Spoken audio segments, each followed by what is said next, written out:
Pesawat tempur TNI Angkatan Udara jatuh di Kampar Riau.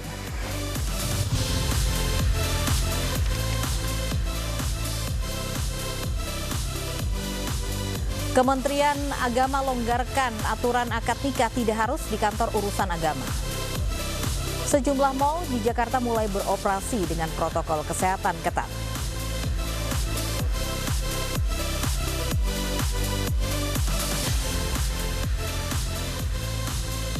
Selamat siang pemirsa iNews yang kembali hadir memperbarui informasi Anda siang ini. Selain 3 informasi utama tadi, iNews siang masih akan terus mengupdate situasi terkini dari lokasi jatuhnya pesawat tempur di wilayah Kampar Riau. Selain itu, hari ini kepadatan penumpang masih terjadi di stasiun Bogor, Jawa Barat. Bersama saya Loviana Dian, inilah iNews siang selengkapnya.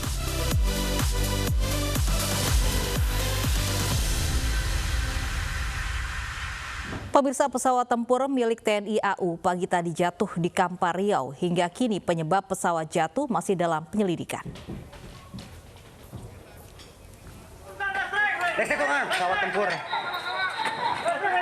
Pesawat tempur. Inilah video amatir pesawat tempur TNI Angkatan Udara yang mengalami kecelakaan dan jatuh pagi tadi sekitar pukul 8.30 waktu Indonesia Barat di Desa Kubang Jaya, Kecamatan Siak Hulu, Kampar Riau. Kecelakaan terjadi tidak jauh dari runway 36 landasan udara Rusmin Nuryadin di Pekanbaru. Pesawat yang jatuh merupakan pesawat tempur jenis Hawk 209. Pilot pesawat Letu Penerbang Aprianto Ismail selamat karena sempat melontarkan diri dari pesawat menggunakan kursi pelontar. Saat ini pilot telah dievakuasi ke Rumah Sakit Dr. Sukirman Lanut Rusmin Nuryadin. Tidak ada korban jiwa pada warga karena pesawat jatuh di lahan kosong di tengah pemukiman.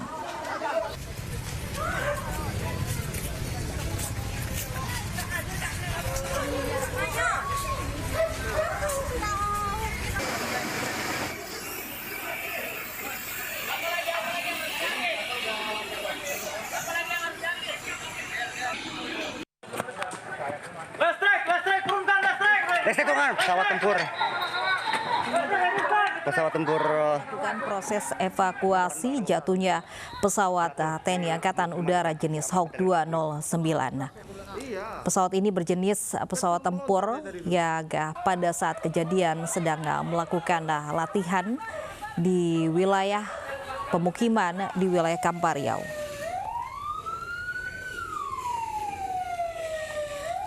Hingga kini penyebab dari insiden pesawat jatuh masih dalam penyelidikan.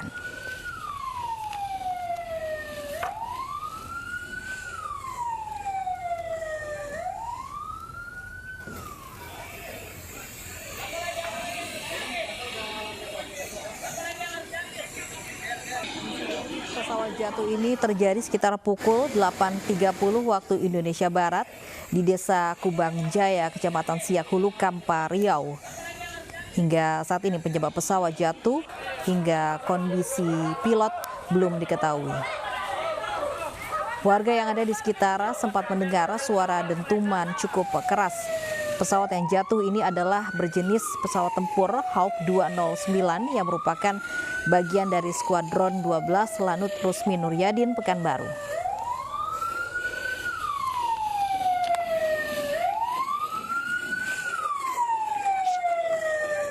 Lokasi jatuhnya pesawat Hawk 209 milik TNI Angkatan Udara ini sekitar 3 hingga 4 km dari pangkalan udara di Pekanbaru, Riau.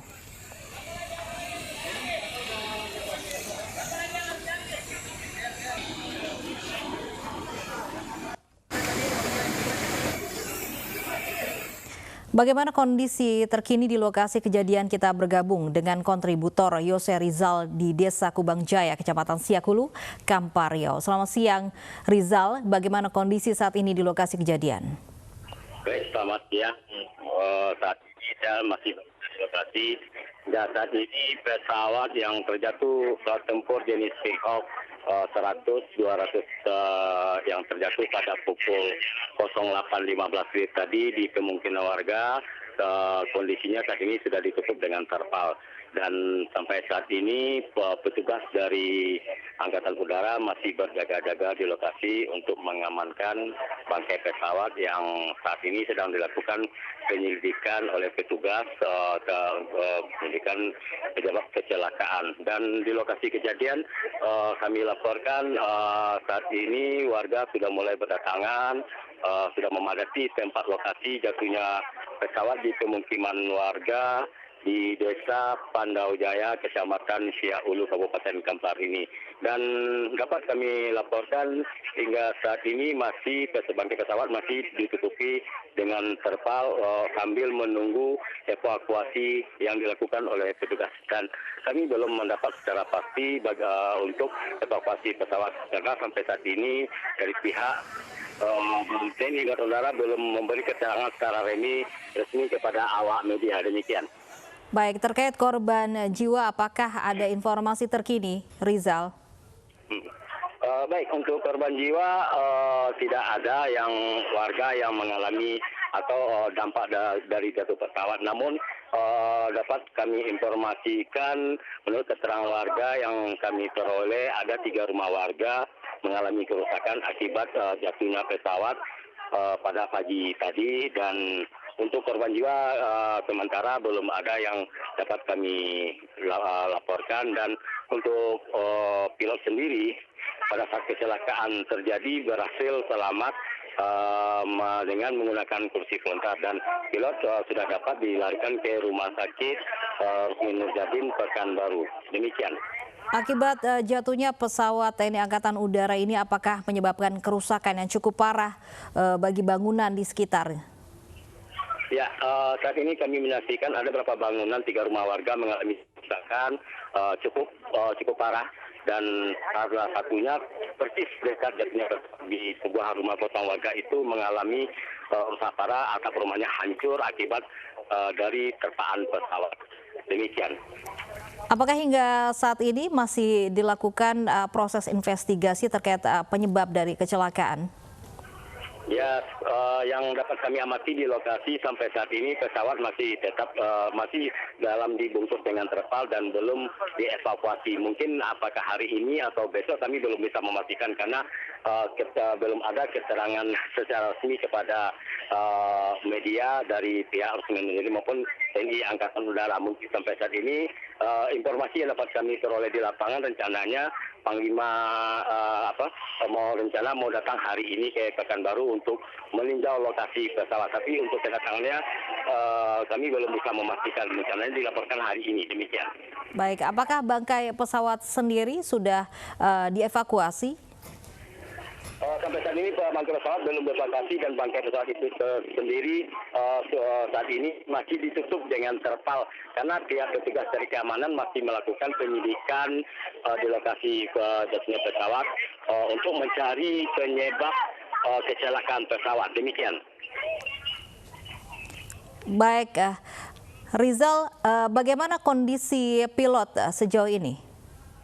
Dapat kami informasikan kondisi pilot ya saat ini saat dirawat di Rumah Sakit Umum Rusmin Nurjadin Pekanbaru pada saat kecelakaan pesawat tadi pada pukul 8:15 pagi tadi. Pilot berhasil selamat melalui kursi pelontar, namun diselamatkan oleh warga, dan pihak keamanan yang mendapat informasi dari Rusmin Nurjadin Angkatan Udara langsung ke lokasi untuk menyelamatkan pilot dan menyelamatkan melindungi bangkai pesawat. Demikian. Baik, sejauh ini masih dilakukan proses investigasi terkait penyebab kecelakaan. Terima kasih Jose Rizal melaporkan langsung dari wilayah Kampar Riau.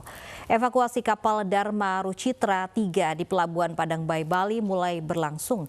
Pengelola pelabuhan operasikan 1 pelabuhan selama proses evakuasi. Sementara mengantisipasi penumpukan kendaraan yang akan menyeberang, waktu bongkar muat dipercepat menjadi hanya 30 menit. Antrian kendaraan terjadi di Pelabuhan Padang Bayi, Karangasem, Bali. Hal ini terjadi karena pengelola pelabuhan hanya mengoperasikan 1 dermaga menyusul proses evakuasi KMP Dharma Rucitra 3 yang dimulai hari ini. Untuk mengurai penumpukan antrian kendaraan, pengelola pelabuhan mengurangi waktu bongkar muat kapal dari semula 90 menit menjadi hanya 30 menit. Kantung parkir juga disiapkan untuk menampung antrian kendaraan.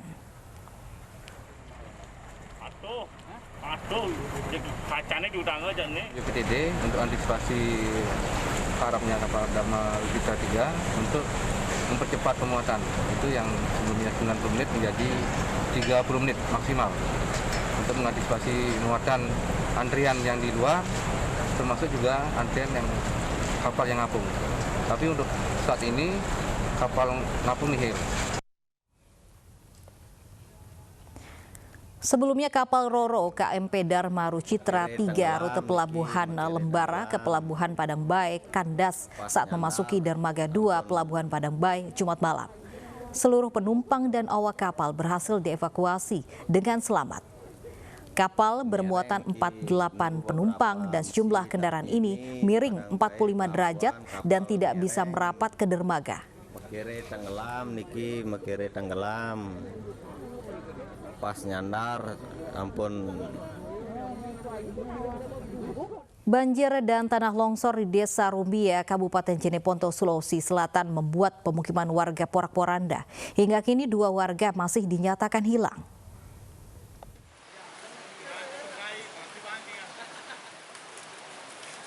Material sisa banjir berupa lumpur masih menumpuk di sejumlah titik di Desa Rumbia, Kabupaten Jeneponto, Sulawesi Selatan.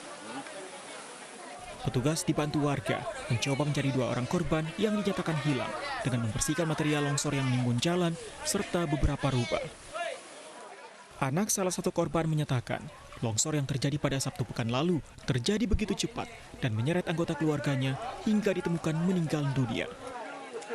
Terdengar suara, maksudnya suara apa sih? Deruntungan ya, gemuruh. Langsung bilang lari ya. Di situ itu lari bapakku, dan tahu bilang di mana mi. Nah di sini kan meneng di belakang bilang, tidak ada bapakku. Ada di belakang. Hingga kini, warga masih membutuhkan bantuan bahan makanan, selimut hingga tenda. Dari Jeneponto, Sulawesi Selatan, Sulaiman Nai, iNews melaporkan. Memutus mata rantai persebaran wabah COVID-19, pemerintah DKI Jakarta bersama pemerintah Kota Bogor, Jawa Barat menerapkan sejumlah aturan bagi penumpang komuter lain. Pemerintah juga menyiapkan armada bus untuk warga Bogor menuju Jakarta.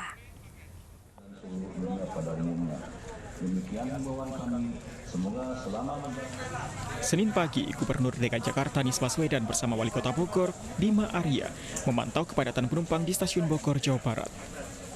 Pemantauan dilakukan untuk memastikan penerapan sistem kerja 2 shift untuk perkantoran apakah berdampak pada antrian penumpang. Sebelum kita melakukan pembukaan PSBB transisi, salah satu yang diatur adalah shift. Jadi shift itu sudah diatur. Sebelumnya, Gubernur DKI Jakarta melepas bus gratis bagi penumpang KRL di stasiun Bogor yang akan menuju ke Jakarta. Bus dengan tujuan akhir beberapa titik di Jakarta sengaja diberikan untuk mengurai kepadatan penumpang KRL. Dari Bogor, Jawa Barat, Furqon Munawar, iNews melaporkan. Meski bantuan bus gratis telah diberikan, kepadatan penumpang masih terjadi di stasiun Bogor, Jawa Barat. Alasan efisiensi waktu membuat bus gratis sepi penumpang.